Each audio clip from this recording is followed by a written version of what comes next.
Hello everyone, Chris here, welcome back, and today I would like to show you guys how to fix a popping noise from your speakers as well as no audio connection message on your dashboard. Alright guys, so I'm sitting in a 2020 Acura Rdx and we had issues with the speaker popping noise on this Acura and also no audio connection on the screen right here.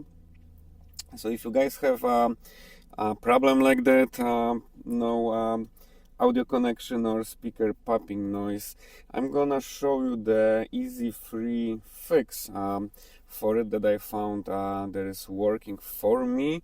All you have to do is you gotta pop this lower compartment right here, and you gotta remove this plastic, which is this one right there. It's on clips right here. Gotta basically just remove it, and then you're gonna see the wiring for your radio. So the thing is, those connectors right here are super loose, and that's why there is no connection, no audio connection for you. I did put the zip tie around all those three connectors on the bottom right there, and I also put the zip tie right here on the top connectors. This worked for me, the fix worked for me. I know Acura got extended warranty for it, so they are replacing those connectors for you. You can go to Acura and they probably gonna replace it under warranty. I hate to deal with the new car stores because they're gonna find a way to not replace it, so I decided to just try to fix it myself. And this works for me. It might not work for you, but it does work for me.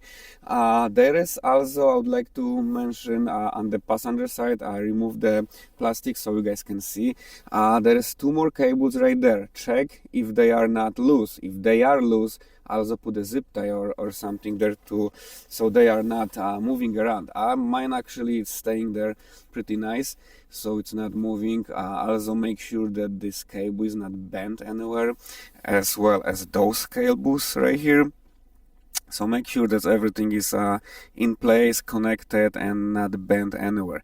I put the zip ties just a little bit so it's not basically moving around. As you can see, those connectors are now stuck there and not moving. When the zip tie was not there, they basically were moving up and down, left to right, all around, and I had popping noise, and occasionally we had a no audio connection.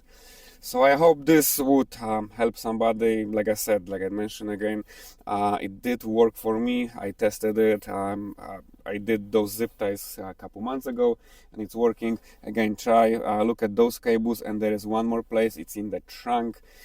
So those three places, check for connectors if they're not loose. So I hope this will this will work for you guys and help somebody. And if you guys have questions, please comment, and see you guys in the next video. Have a good one.